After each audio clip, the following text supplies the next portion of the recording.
This is American Political Thought, and this is the first module of the three modules for March 8th through 12th. We're discussing the Storing Book and the founding, and how the founding and the issues of the conflict between the Federalists and the Anti-Federalists set up the pattern of American politics, not only at the founding, but following Storing's thesis um, throughout subsequent generations of American history. And the first third, this first module, it will cover up through on the notes that accompany this lecture. Um, Roman numeral 1, I want to quickly just walk through the Articles of Confederation, and not because, again, our main interest in looking at the founding is the actual difference between institutional structures of the Articles and the Constitution. But our main thrust, again, is to see the two different visions of American community, which lay underneath the institutional choice facing the founding generation. And our primary interest is to see how since Storing's book is entitled "What the Anti-Federalists Are For," his main intention is to make clear the nature of the Anti-Federalist objections to the Constitution, which, more specifically, given what I just said, is actually the Anti-Federalist objections to the tendencies of the large, diverse, uh, uh, extended republic of conflicting factions and self-interest, which undergirds the constitutional system. And again, the great value of Storing's book is if you've had me for class before, American government or the presidency or constitutional law, I usually have students memorize Federalist 10 and 51. I'll refer to them, but Storing's book is so good with respect to the use of the original sources that I'm actually just going to employ his book for the major sources of both strands of thought. And just a little bit of introduction, by the way. If you've had the presidency class, the name Storing is familiar to you anyway. Herbert Storing was a professor of mine at Northern Illinois University when I was a graduate student in the master's program there. And then and he actually taught half the year at the University of Chicago and half the year at NIU. And in 1977, he accepted the post of the director of the Miller Center for the Study of the Presidency at the University of Virginia. So 4 of his graduate students from Chicago and 4 of his graduate students from NIU, including self, moved down to Charlottesville and UVA, and that's why I completed my PhD at the University of Virginia.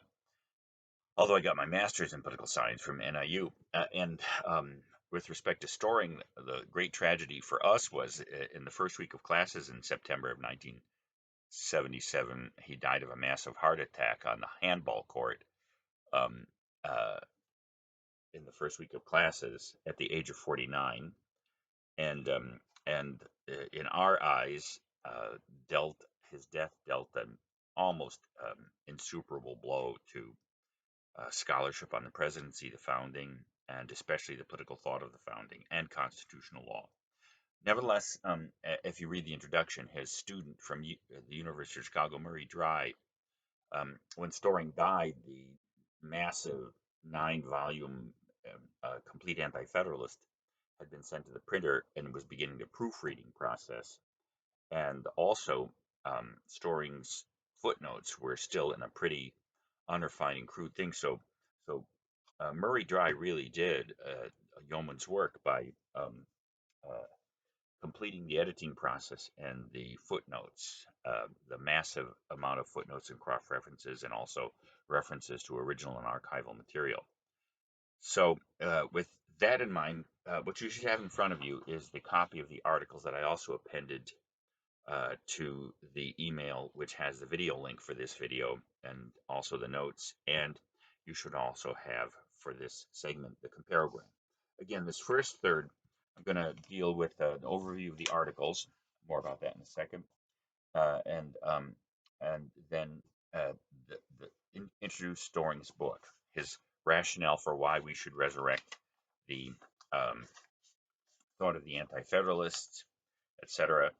And then I think we'll probably complete up through the end of Roman numeral 3, which is uh, um, looking at the common elements to Federalist and Anti-Federalist thought. And then in the second module, we'll probably devote most of the time to exploring the actual nature of Anti-Federalist and some Federalist responses to it. And in the third segment, we'll primarily characterize the Federalist response to the Anti-Federalists, or the Federalist defense of the constitutional system, and also finish some concluding comparisons. So so the three documents that you'll need in order to follow along are the Articles of Confederation, the notes that say when week of March 8th through 12th, and the comparogram that I sent out, and I will attach to this email. And this comparogram I developed from teaching several seminars at Princeton University to postgraduates and graduates. And this is an attempt to present in absolutely clear and vivid fashion, in comparogram fashion, the core differences, similarities and differences of the Federalist and Federalist position, and on what issues. So if you have the Articles of Confederation, my main aim here, as I said earlier, is not so much that you should become expert in the nature of the institutional structure of the Articles and or the Constitution for that matter, but it will be useful to have at least a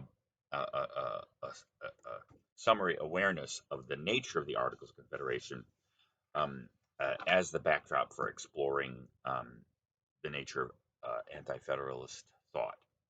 So if you're looking at the articles, all I want to do is just quickly go through the 13 articles and point out the essential features.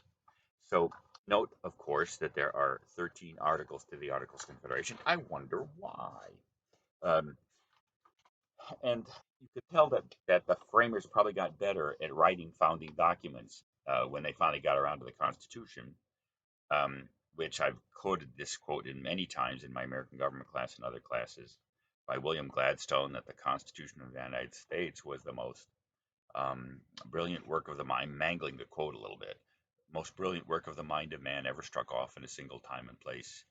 And there's no question when you compare the Constitution to the Articles, the Constitution is simply better written. But at any rate, the Article 1 is the name of the country, the style of this confederacy. Although, no, it does say confederacy, and that's going to be the critical thing. The Articles of Confederation, living up to its name, was a confederation, and that means that the members of the Union, the nature of the Union, the American Union, was implicit in the name, the United States of America. So, as you'll see in the first two articles, the core principle of the nature of the Union is brought out in Article 2. I will read that in its entirety because it's short and it's critical. Each state retains its sovereignty. In other words, each state remains an independent country, in essence. Its sovereignty, freedom, independence, and every power, jurisdiction, and right which is not by this confederation expressly delegated to the United States in Congress assembled. So it's clear that the thrust of this system is to keep power on the local sovereign state level. It admits the necessity of a common instrument of governance because, and indeed, both for the Federalists and the Anti-Federalists, what on one level, the business of the national government was to attend to those aspects of the common good of the states to which the states in their individual capacity couldn't attend, things like foreign affairs, war, continental commerce, continental commerce, and other things. Although you note, and this is implicit in the last part of this, of the Article 2, is that the grants to the national government are very stinting and exceptional. Clearly, the bulk of political power in the system remains with the states. And just for your information, there's an echo of Article 2 in the Confederation in the 10th Amendment to the U.S. Constitution. But if you've had me for American government and you've read McCulloch v. Maryland or constitutional law and you've read this case, as Chief Justice Marshall points out, um, it's not a simple conveying of this clause into the 10th Amendment. The 10th Amendment of the Constitution reads, the powers not delegated by this Constitution to the United States in Congress assembled are reserved to the states or to the people respectively. Note the critical word that is left out, as Marshall points out in McCulloch v. Maryland, the word expressly. Um, uh, so, whereas the purpose of this clause in the Confederation is to keep the powers exercised by the central government skimpy and lean, and anything that it has to do has to be expressly, openly uh, uh, granted. In the 10th Amendment, that principle simply becomes the powers not granted to the national government are reserved to the states, meaning whatever the national government doesn't do, the states are allowed to do in our system. Now, that's not a trivial principle, but it does actually state what Marshall calls a truism, not an unnecessary statement, but it adds relatively little to the structure of the Constitution. Here, it's essential to the nature of the Articles and the uh, affirmation of the principle of Confederation as the basis of the Union. And as to the nature of the Union itself, Article 3. The said states hereby severally enter into a firm league of friendship with each other, for their common defense, the security of their liberties, and their mutual and general welfare, binding themselves to assist each other against all force offered to or attacks made upon them, or any of them on account of religion, sovereignty, trade, or any other pretense whatsoever. Obviously, an echo of this, Article 3 of the Articles, remains in the Preamble to the Constitution, which sets out the purposes of the Union. And of course, the Preamble of the Constitution, if you've had me for American government, you know the purpose of the Preamble isn't just to give eighth graders something to have to memorize in eighth grade. It states the purpose of the Constitution, and of course, two things. It says a more perfect union, with the implication that the union under the Articles was imperfect, and second, the members of the Union are no longer the sovereign states, but rather the people of America, and therefore you could say, as many commentators have pointed out, that the American nation per se, a nation of Americans, doesn't really begin until the Constitution, even though the name remains the same, etc. And as I point out in my Congress class and my other American institutional classes, while the Constitution sets the primacy of the Union as the national union of the American people, as individual Americans, the union under the Constitution is actually complex. And that complexity, that it still retains elements of the union of sovereign states, now semi-sovereign states under the Constitution, is a critical feature of the America that de Tocqueville analyzes, and still a critical feature of our constitutional system. So, but to reinforce what this article says, the nature of the Union is a firm league of friendship. The word confederation and federation, or federal or confederal, derives from the Latin foedus, which means a treaty or faith. It actually means, and our word faith actually comes from the same Latin word. So this is a union in which sovereign states are pledged primarily in a union of friendship. And you'll see this idea of honorable friendship um, uh, reinforced in the last article, the 13th article, um, which deals with what you might say the enforcement mechanism of the supremacy of the Articles and the laws of Congress. Article 4, we won't spend too much time, but one thing you should note is that, interestingly enough, Article 4 in the Articles survives essentially as Article 4 in the Constitution. Here's the beginning of Article 4 in the Articles. The better to secure and perpetuate mutual friendship and intercourse among the people of the different states in this union, the free inhabitants of each of these states, paupers, vagabonds, and fugitives from justice excepted, shall be entitled to all privileges and immunities of free citizens in the several states. What this article is really about is after you admit that the principle of state sovereignty and the confederal nature of the Union, it's clear also that the drafters of the articles wanted something more than just like the United Nations, a confederal arrangement of sovereign states like sovereign nations. It's clear they had a vision of common American citizenship. And what this article guarantees is that people can move from state to state and still be guaranteed of the same essential rights as Americans.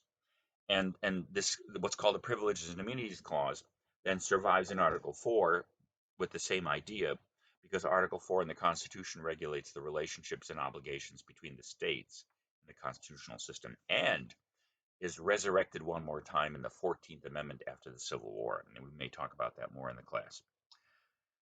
Because if you remember in the introductory part of this class, when I divided the history of the country into 3 Tocquevillian periods, pre-Tocqueville, Tocquevillian, and then post-Tocquevillian, I dated the cusp between the second and the third one, the end of the Civil War, and the military defeat of the southern states, the Confederate states, which nothing clears your mind more than a crushing military defeat, but then also the 14th Amendment.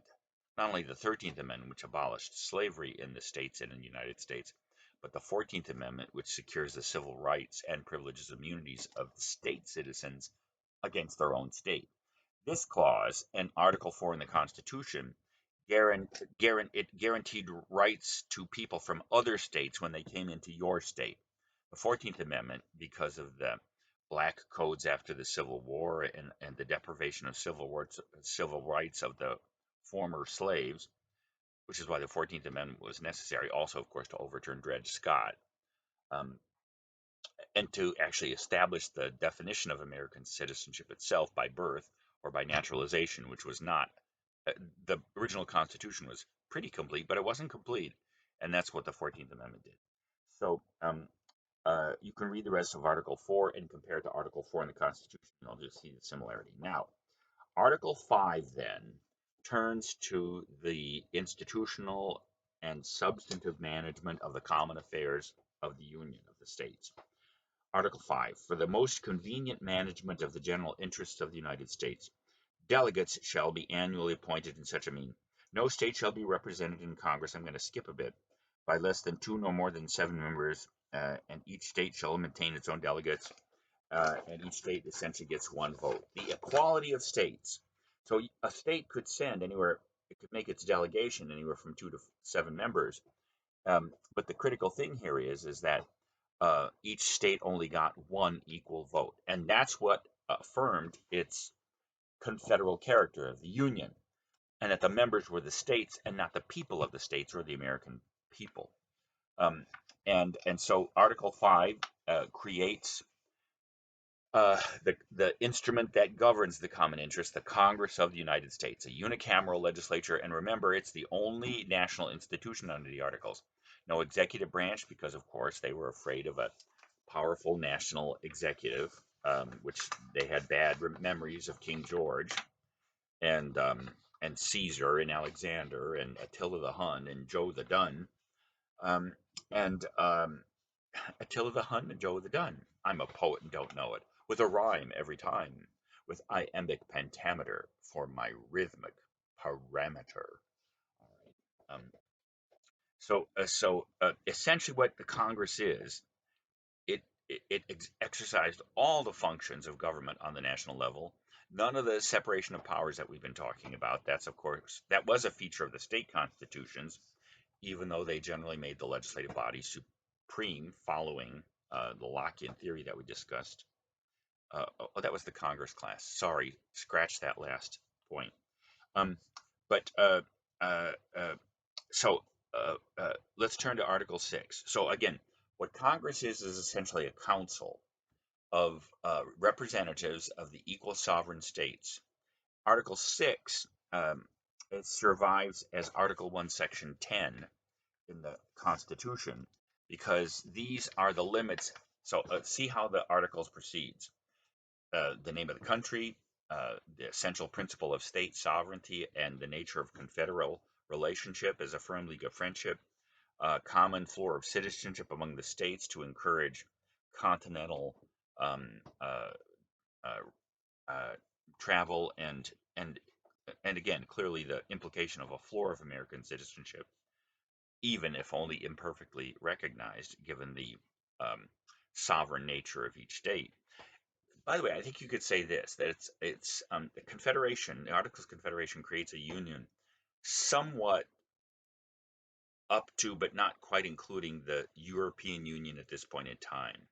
Um, and Because the European Union, of course, does imply a kind of not only a common market and common commerce, doing away with tariffs and setting up a common currency and everything, the euro. It also the European Union legislates on critical issues of civil rights, etc. And so in some ways, it's it's both a little bit more and a little bit less than what the Articles of Confederation was in terms of the kind of continental entity that it creates. So Article 6, no state shall, without the consent of Congress, no two or more states, I'm just reading from the top of each paragraph, no state shall lay any imports or duties, no vessel of war shall kept in time of peace by any state, no state shall engage in war without the consent of the United States, etc. So these are limitations on the states then within the confederal system. Now, as you're going to see when we get to the end of the articles, and this is one of the things that led to the weaknesses of the articles, and why the Anti-Federalists in Storing's term had the weaker argument, not because they were stupid or less organized, as we'll see, but because they wanted a nation without creating a national government. They wanted a fundamental contradiction. And Storing, echoing Hamilton, says that was the fundamental weakness of the position. Not necessarily, by the way, their embrace of the small Republican community. So at any rate, Article 6 puts limits on the states, which they regularly ignored, because you're going to see when we come to the enforcement mechanism of the articles against the states and of the supremacy of the laws of Congress, which they were technically bound to, but which they ignored all the time. Um, the enforcement mechanism of the articles is an emphatic pretty please, as you'll see. So, Article 7, when land forces are raised by any state for common defense, all officers, so it kind of adumbrates the national military and says that essentially the commanding officers are nationally appointed and run by Congress, but the bulk of the army is raised by, and the officers are essentially state officers.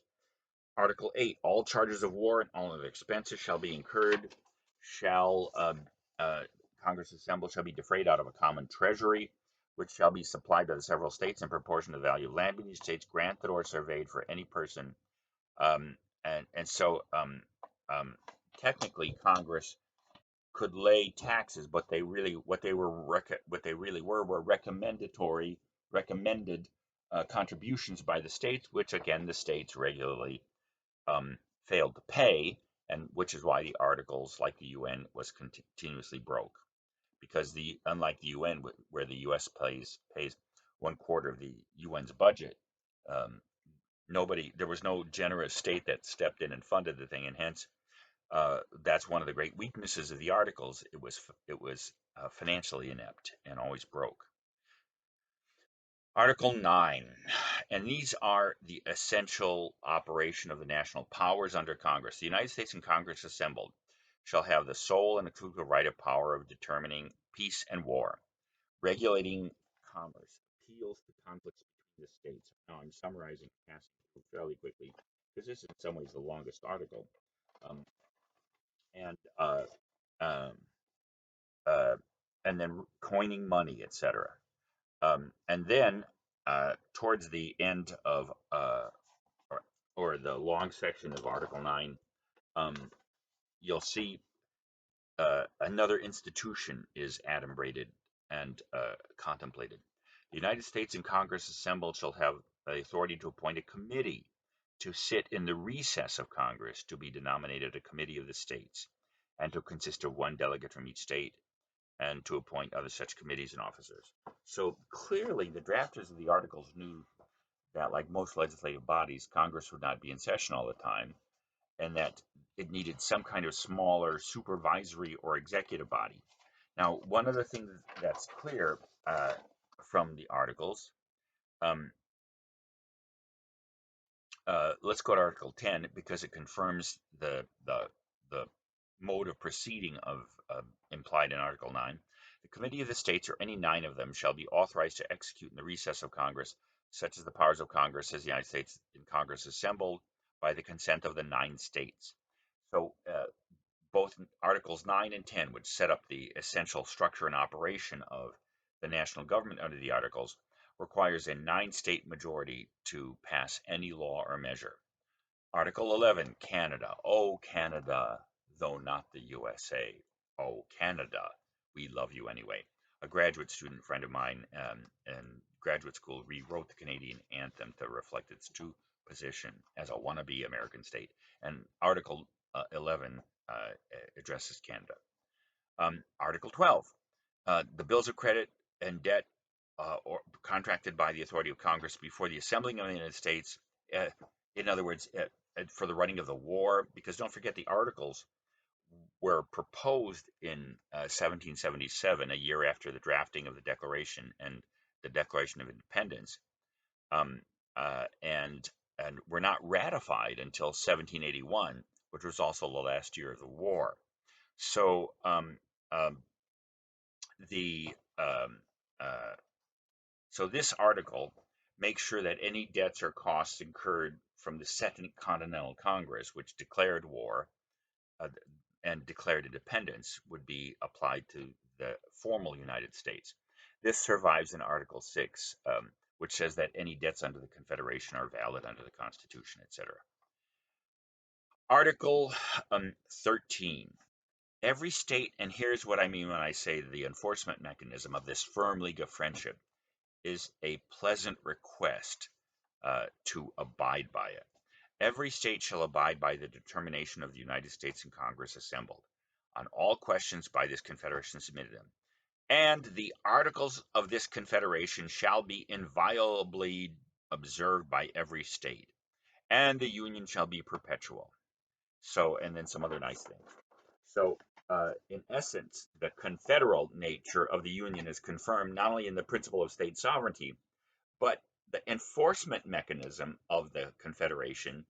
Remember, I said that the word federal, confederal, federation derives from the Latin foedus, which can mean treaty or faith, even. It's a good faith commitment on the part of the states to obey the articles and the national government under the articles, which, of course, when that was one of the great weaknesses of the system, there was really no enforcement mechanism, and the good faith of the states lasted about as long as the ink took to dry on the articles. So that's a rundown of the institutional structure of the articles. And what I'd like to do now is turn to Storing's argument for why we need to recover the debate at the founding, and especially the thought of the Anti-Federalists, and then spend the rest of the time in Roman numeral 3 of the notes, and in the first 2 columns of the comparogram, explaining what the Federalists and Anti-Federalists had in common. Um, and so let's turn to Storing's understanding of why it's important to read the losers, and because as you'll see, that's the ironic thing. The Anti-Federalists lost, so why should we in 2021 even read them? Um, like our former president, you could say we're more interested in the winners than the losers. But as you're going to see, Storing says that's a mistake because it turns out the founding wasn't just the product of the Federalists, the drafters of the Constitution. As you'll see, as he points out, the final Constitution, including the Bill of Rights, had a good deal of influence by the opponents of the Constitution and the Anti-Federalists. So first, and if you have the Storing book in front of you, that would be useful. Um, it's important to study the founding because let's just start with Chapter 1, this introduction. The Constitution of the United States was viewed by the founding generation as distinctive, even unique, in the extent to which it was the product of deliberation. Federalists 1 actually says that. It seems to have been reserved to the people of this country to decide whether groups of human beings are actually capable of choosing their institutions of government. Um, Most previous foundings seem to have been the result of chance or the edict of one all-powerful man. But the United States Constitution was framed by a numerous and diverse body of statesmen, sitting for over 3 months, almost 4 months actually. It was widely, fully, and vigorously debated in the country at large, and it was adopted by all things considered, a remarkably open and representative procedure. So, um, and you'll see this is the theme that de Tocqueville echoes too. The United States of America, he suggests, is the first nation in the history of the world whose beginnings are actually visible, where they're not shrouded in sacred myth like the Arthurian legends or the legend of Romulus and Remus or Aeneas for Rome.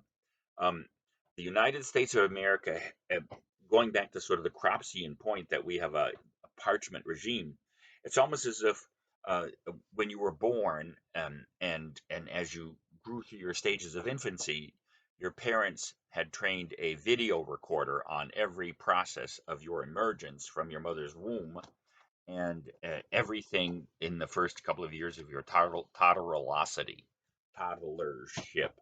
Um, because it happened, you know it did because you're here, but most of us don't have a particularly complete memory of those of our birth and the first several years until our memories are beaten into us by preschool, kindergarten, and grade school.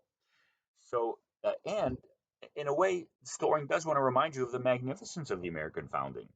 Um, it's true it wasn't ratified by national plebiscite because of complex reasons of feasibility and everything, but it was probably the most reflective, deliberative, popular, and successful founding in history. So that then leaves open the critical question: why pay attention to the losers? Note, Storing's answer to the question of why we resurrect the thought of the Anti-Federalists is not nostalgia. It's not even, by the way, history in the sense of understanding the founding of the United States better. It will provide that, by the way. Um, but as you're going to see, it's not nostalgia or history that drives us to re um, uh, resurrect the not only the founding debate, but especially the thought of the Anti-Federalists. Because Storing says that their thought echoes and the debate between them echoes in subsequent generations.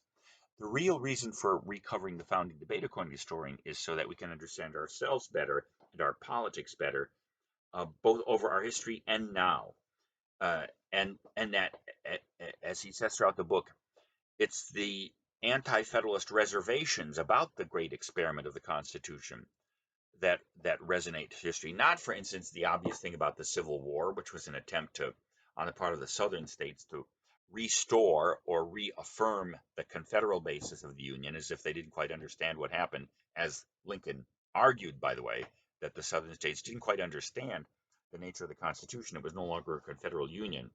Um, but but even in the debates, say over the New Deal, over the national economy, over healthcare, over immigration, that even our politics today tends to contain elements of this original debate. And so, if Storing is right, we can't understand the nature of our political history, not just the founding, but our whole political history. We can't understand our politics today, nor can we anticipate the unfolding of American politics in the future, um, unless we grasp the founding. Um, and as he points out, and if you're looking at the notes, let me just walk through the 3 points, 1, 2, and 3. So that it turns out the founding wasn't just the failure of the Articles and the success of the Constitution, and then wham, once Washington and Hamilton jumped up on the horse of national government, then all of a sudden the U.S. was successful. Um, there's something to that, but that's a pretty simplistic view. It was a dialogue, and a complex dialogue. Um, and so you need to, in order to understand the founding and subsequent American politics, to recover that dialogue. Second, he does make a judgment about the relative strengths of the arguments. He does say the Anti-Federalist position was the weaker position. Now, as you're going to see, it doesn't mean that they didn't have important insights into the nature of American life. They did and do, according to Storing. But to say that they were the weaker argument is that they wanted a nation without a national government. They, as Storing says eloquently in several places, they they saw the necessity of grasping the great possibilities of powerful national existence, but they couldn't admit it because, as you're going to see, they saw the problems with the great, powerful, and diverse extended republic which the Constitution makes possible. So their argument is weaker, not because they weren't as well organized or because they weren't as smart, as because Hamilton and Madison were the smartest Americans at the time, were on the winning side. They had the weaker argument because, had their argument prevailed, America would not exist as a nation. So, so they they were weaker in that they didn't see the necessity of the Constitution. And Storing, of course, accepts the necessity of the Constitution for the survival of the United States. And I agree with that, as probably do most scholars of the founding. So, the real reason, the third point I make there in the first part of the notes, is the relevance of the Anti-Federalists, because even if they had the weaker position, nevertheless, their argument should be taken seriously because they saw real problems in the nature of the constitutional union, and especially the nature of Republican community that lay underneath the Constitution. And Storing says that's why we read them. Um, uh, and in the following paragraph, which is a kind of a digest of chapter 1 and 2, it states actually what I just said in more complete and eloquent fashion, which I'll read. So from the notes, why study then the Anti-Federalists, and who were they? The Anti-Federalists were the opponents of the refounding of American identity upon a national basis, even though, as we've already seen from looking at the language of the Articles, that they adumbrated, or at least understood, that there was some kind of Americanosity, American nationhood underneath the sovereign states. But again, they couldn't embrace that as the foundation of American existence because, as you'll see, they thought that meant letting go of the essence of Republican government. And as you'll see, when we look about the common elements of Federalist and Anti-Federalist thought, um, uh, the they did agree on certain things. And Storing actually says the debate between them is like the, the often acrid debate, internal debate, say that emanates in a civil war or within a family. There is a more fundamental floor of unity out of which their differences emerge. And you could say that to some degree about partisanship in the United States over the entire extent of our history. I mean, even the Union and the Confederacy agreed on certain things. What they disagreed on actually was, in some ways, the nature of this disagreement between the Federalists and the Anti-Federalists.